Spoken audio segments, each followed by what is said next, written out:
Hi, this is Joel Johnson with Better Money, and today we're going to talk about the problem that partly has been created by the pandemic, but also has been created by just our corporate environment out there right now, which is the fact that 4 million Americans this year are estimated to be forced into early retirement. 4 million Americans this year are estimated to be forced into early retirement. So what do you do if you're concerned that maybe you'll be forced into early retirement? Maybe you've already been laid off and you're thinking, well, do I have to go back to work? What are the steps I should take? So I'm going to give you the opportunity to get a copy of this book, The 10-Step Layoff Survival Guide, to make sure you can navigate through the difficult time that you may be going through, or to make sure that if this happens to you, you are well prepared. Let's talk about some items here that we've got to think about if we end up getting laid off so that we can have a plan. First of all, do you have enough to retire? Have you done a real good retirement income analysis to find out if you even have to go back to work?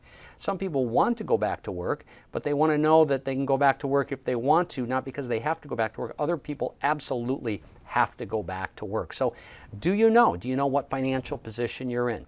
The reason that it's important to have a good financial plan is that so you know how much income you need coming in, if any at all. It'll give you freedom in the choices that you end up making. Second, what do you do about health insurance? What if your health insurance doesn't bring you till age 65? That can be a problem. At age 65, of course, you can go on Medicare, but if you're not 65 and you're permanently retired or early retired, you might have to get another job just to cover the health insurance. The third thing I want to talk about is Social Security. Should you collect? Should you not collect? You know, there's this misnomer out there that everybody should wait till age 70 to collect Social Security, but that really depends on your financial situation, how much money you've saved, what your income situation is, what your life expectancy is. And so when should you collect Social Security needs to be an important part of this conversation. And then another item, for example, is what do you do with that 401k?